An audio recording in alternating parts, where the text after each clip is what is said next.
Welcome, everybody. Thank you for joining our webinar. This is Ascent Geomatic Solutions, and if you have any questions at all during this, please ask them in the bottom right-hand side of the screen. We'll be taking questions and answering them at the end. So today we're going to go ahead and talk about use by special review permits for upstream projects, and I am joined by our regulatory manager, Ann Feldman.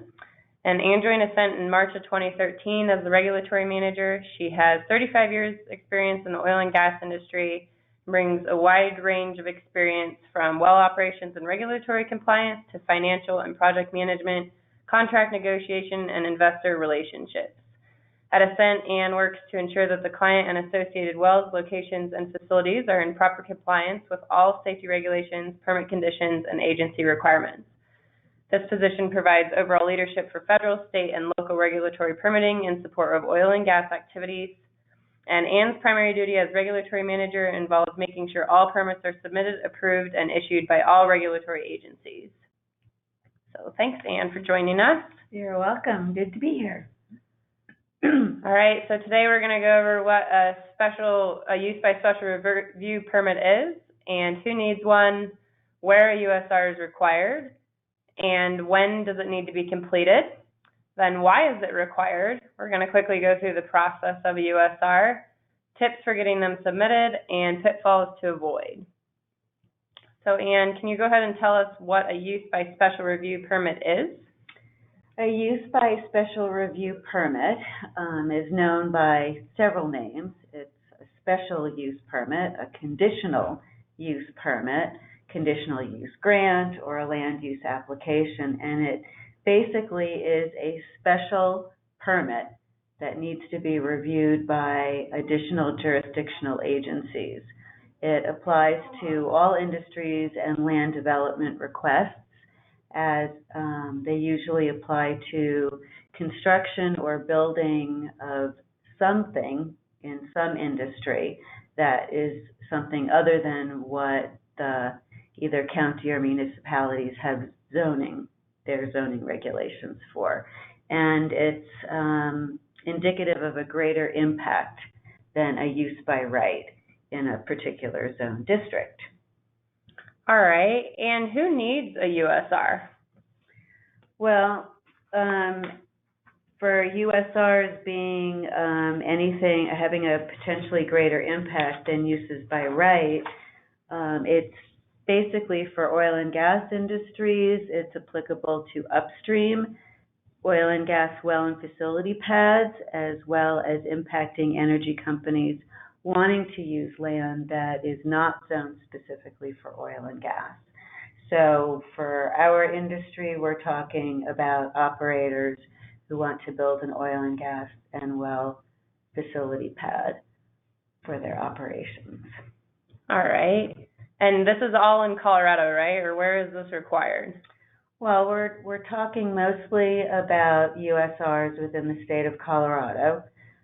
In order to drill an oil and gas well, build a location in Colorado, you always have to get the state permits. Those are always required from the COGCC. And go ahead. That's okay. The USRs are usually required within a county or municipality boundary for that particular project. So the first thing that you're going to do is you need to get the state permits for your oil and gas location. First, you determine the county boundaries, what county your project is in. And you need to drill down even further to see if there's a municipal boundary, because that will take precedence over the county. And once you determine whether or not it's in a municipal boundary or a county boundary, then you research the code from that jurisdictional agency to determine whether or not a USR is required. Most of the counties and municipalities we have encountered do require a USR or a special use permit. They do have in their code some kind of regulation for oil and gas operations. Okay, and I'm assuming this has to be done before you can get started with any part of your oil and gas facility or well pad? Yeah, just like in order to move dirt for an oil and gas location, you have to have an approved Form 2A from the state, from the COGCC. But if a USR is required within a county or municipal boundary, that permit, that special use permit, must be approved as well before you're allowed to move dirt. Okay, well, that's good to know. Thanks. And then the time frame for this process, is this a pretty intensive process or? Yeah, that's why they call it a special use permit or use by special review, because it is a special review, and it's reviewed by the jurisdictional agencies' boards. If it's within a municipality, it's usually the Planning Commission and the Board of Trustees. For the county, it's Planning Commission and Board of County Commissioners.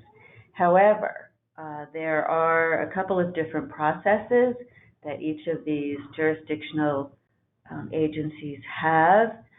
The quicker one is called an administrative USR, and that's where you work with the planner and the engineer, and you submit your proposal to them, they review it, and they can approve it, and that can be a shorter process.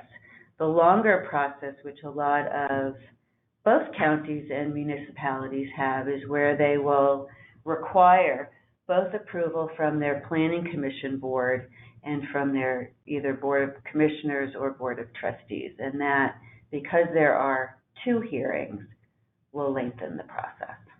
And you mentioned that this is for special uses, but why exactly is this required? This goes back specifically to who's got land use authority between counties and municipalities versus the state.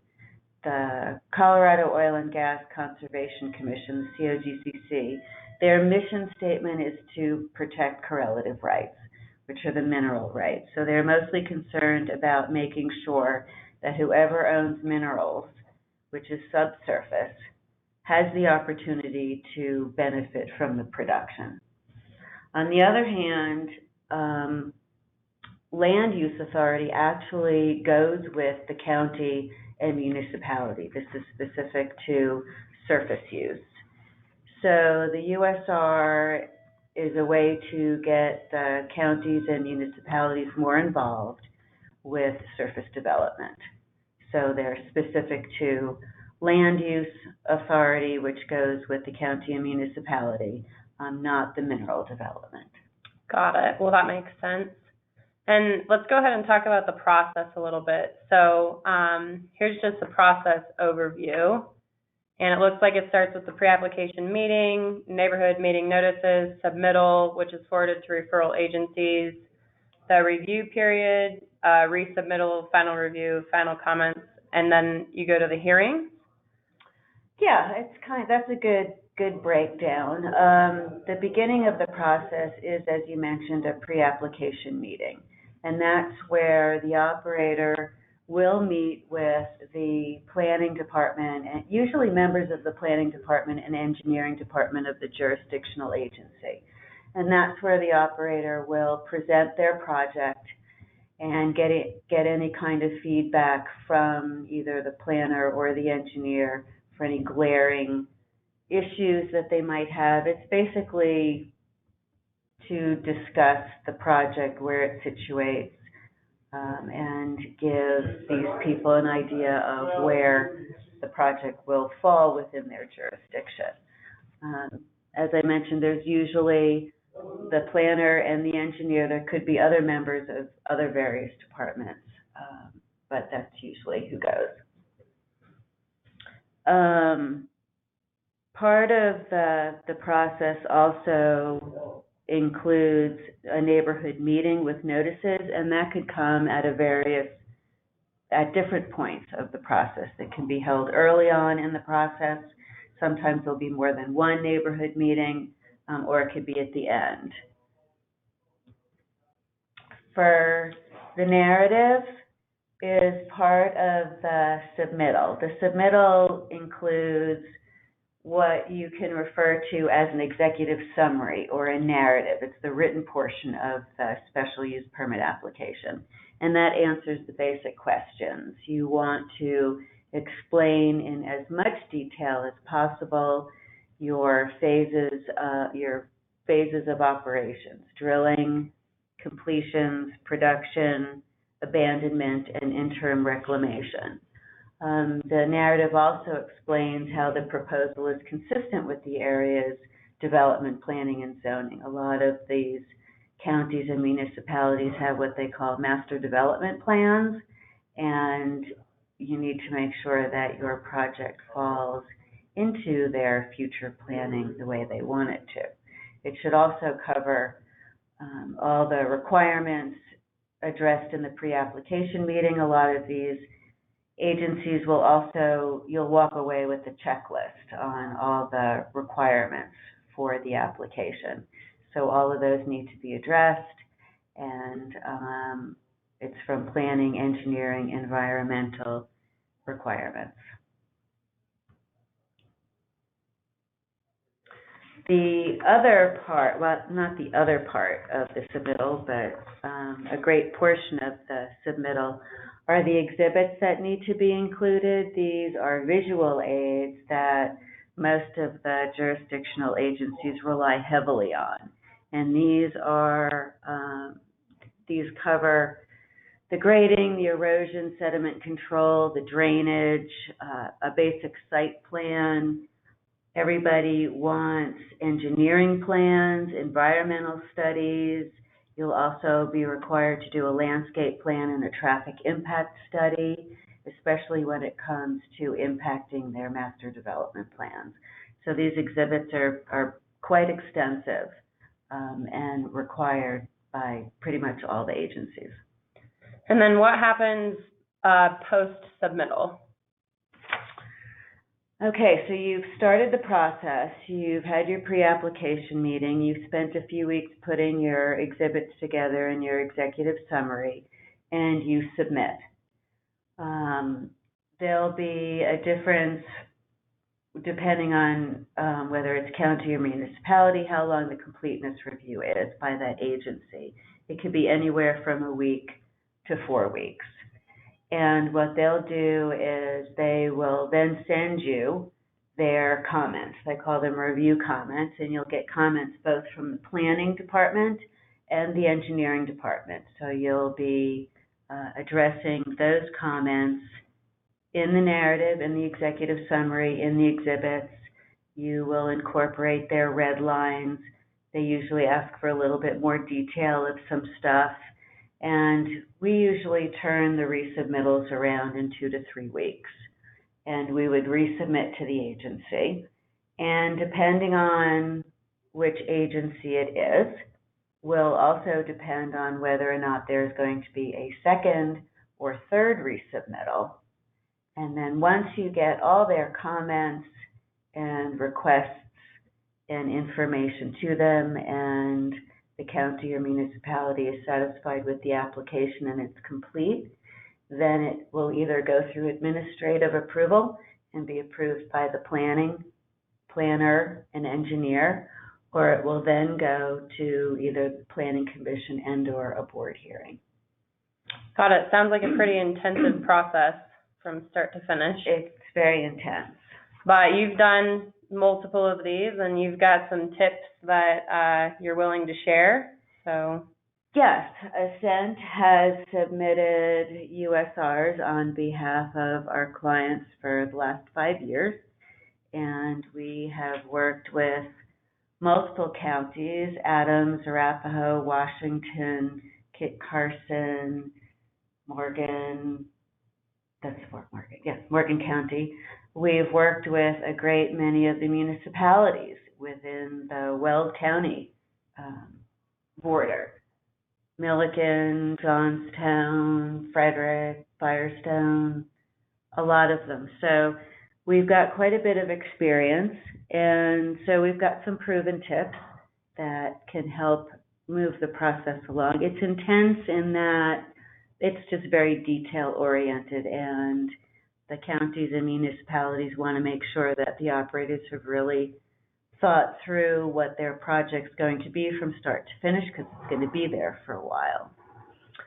So some of the things that we can recommend operators do is very much go meet and greet the planning and board commissioners of these counties and municipalities ahead of your pre-application meetings. A lot of them do have some sort of an operator agreement or a memorandum of understanding that you can sign with either the town or county, and that will smooth things along as well. But we highly recommend going and introducing yourself to these regulatory agencies. And then they love it if you become very familiar with their code, with their municipal code or the county code, because these special use permits follow their code to the letter. So they really appreciate the operator understanding what their code is. And we like to fully prepare our operators for the pre-app meetings, and we usually put together a couple of exhibits even for that, and so that everybody has a little visual to look at, so being prepared to answer questions that they might have. And as I mentioned, they like when you're familiar with their code, as well as tailoring the submittal to the code so that it follows their sections, their articles, because that's how they know that stuff. Yeah, well, those sound like some good student things to follow. What are some things that you found that people really should try to avoid? Well, on the flip side is not really understanding what their code is, not being prepared or aware of notifications that are required, especially for surrounding homeowners, not being familiar with their setbacks, not having worked on your state permits already and being really prepared with a solid site design, and even with that, submitting the COGCC permits before meeting with the county. We've had plenty of situations where an operator has already submitted their permits to the state, but in reviewing with the jurisdictional agency for a USR, they may actually ask you to move things around, and at that point you are kind of set with your state permits and would have to change them as well. So you don't want to make too many generalizations, not considering site-specific nuances. These all can be pitfalls that will definitely affect the permitting process for you. Yeah, and with an already long process, you don't want to add any more time to it all. And it's not appreciated on either end. All these regulatory agencies are very sensitive to operators' timelines, and so they want to help move things along.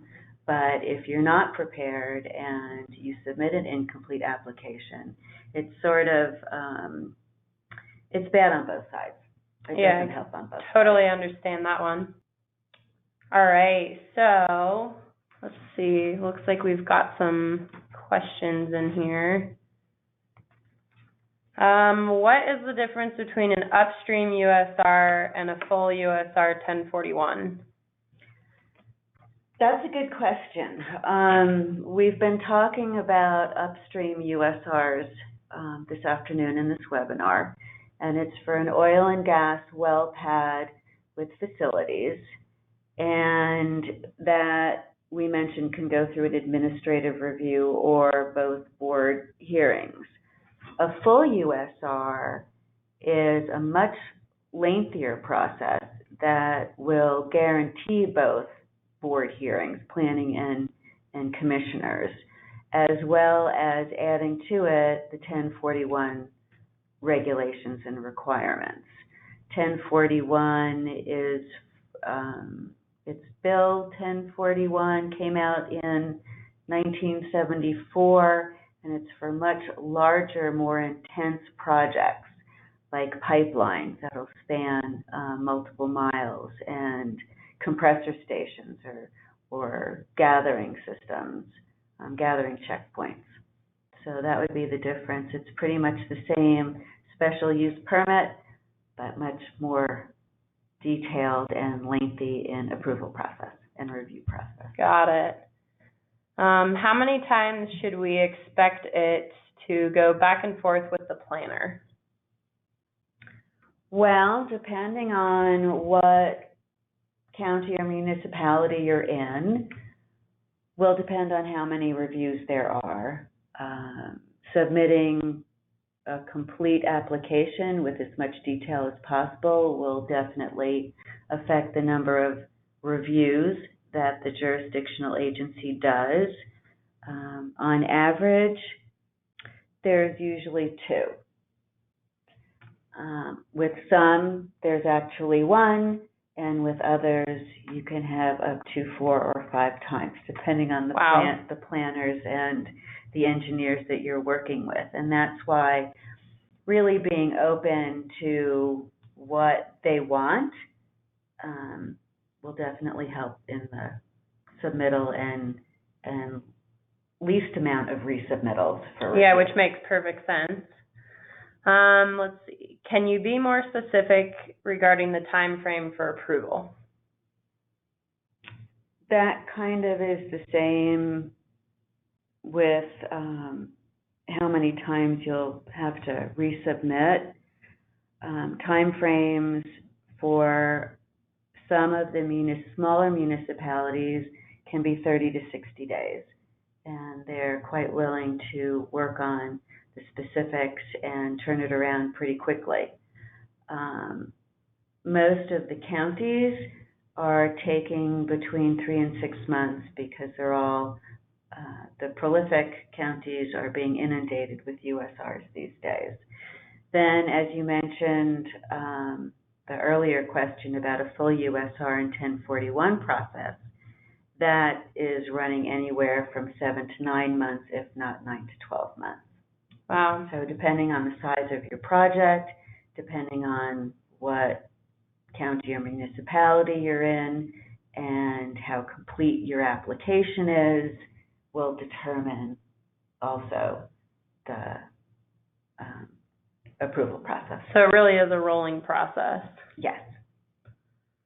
All right, well, it looks like that's all of our questions. So just as a recap, we talked about what a use by special review or USR permit is, who needs one, this is everyone, all the Colorado upstream, where it's required, when it needs to be completed, which is at the beginning, why it's required, and then we briefly touched on the overall process of it. We talked about some tips on getting them pushed through as quick and painless as possible, as well as some things to avoid slowing it down. And as always, if you need any assistance with any USRs, we've got Ann on our team, and we've got the experience, and we can help walk you through it. That's it, and we're happy to do it. So thank you for joining today, and hopefully we'll be talking to you soon.